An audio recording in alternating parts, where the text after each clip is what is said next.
ನೀವೇನಾದರೂ ಮೈಸೂರವರಾಗಿದ್ದರೆ ದಯವಿಟ್ಟು ಮೀನಾ ಬಜಾರಲ್ಲಿರುವ ದುಬೈ ಸೆಂಟ್ರಿಗೆ ಮಾತ್ರ ಬರೋಕ್ಕೆ ಹೋಗ್ಬೇಡಿ. ಏನಕ್ಕಂತ ಹೇಳ್ತೀನಿ. ಹಾಯ್ ಹಲೋ ನಮಸ್ತೆ ಅಸ್ಸಲಾಂ ವಲೈಕುಂ.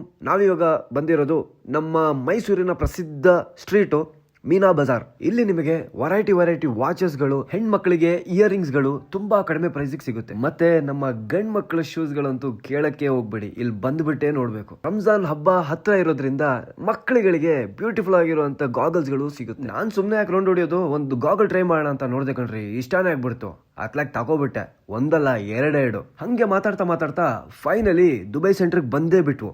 ನಾನು ಯಾಕೆ ದುಬೈ ಸೆಂಟ್ರಿಗೆ ಬರಬೇಡಿ ಅಂತ ಹೇಳಿದೆ ಅಂದರೆ, ನೀವೇನಾದರೂ ಇಲ್ಲಿಗೆ ಬಂದರೆ ವಿತೌಟ್ ಪರ್ಚೇಸಿಂಗ್ ನೀವು ಹೋಗಕ್ಕೆ ಸಾಧ್ಯನೇ ಇಲ್ಲ. ಇವ್ರ ಹತ್ರ ಇರೋದು ಎಲ್ಲ ಬ್ರ್ಯಾಂಡೆಡ್ ಐಟಮ್ಸ್ಗಳು, ವಾಚು, ಬೆಲ್ಟು, ಹ್ಯಾಟು.